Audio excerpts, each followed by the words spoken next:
Jesus knew you needed to see this. So this video was taken on a boat in the middle of a crazy storm in the middle of the ocean. Does that sound familiar? Crazy storm, middle of the ocean, Jesus sleeping, catching seas. Now I see why the disciples were freaking out when Jesus was sleeping in the middle of a storm, just like this, because the Bible literally says Jesus was sleeping in a storm and that the water was getting into the boat, just like that video. This is one of my top 3 favorite stories in the Bible. I love this story because, yeah, the disciples were freaking out. They were like, Jesus, what are you doing, bro? Don't you care about us? We about to drown. Wake up. And you know what Jesus does?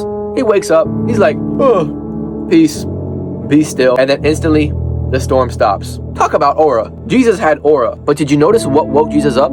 It wasn't the wind. It wasn't the waves. It was the disciples. It was their voice. And it still is today. Jesus is taking a nap in your boat right now, and he's just waiting on you to wake him up. Jesus said, come to me, all you who are tired and carry heavy burdens, and I will give you rest. Notice he didn't say, come to me once you fix your life, have it all figured out, and are crushing it. No, he said, come to me with your tiredness, exhaustion, and all your junk, because I understand it and I want to give you rest. Having God in your boat doesn't mean you won't face any storms, but it does mean that no storm can sink your boat, because if God's in your boat, you gonna stay afloat. And the same way Jesus slept in a storm, you can relax in whatever you're going through, because peace is not the absence of trouble.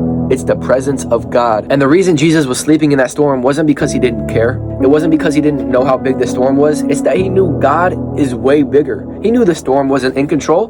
God is in control. And that's why we can have peace too. That's why I got peace in my mind and I got joy inside my soul. I got nothing to be worried about. The Lord is in control.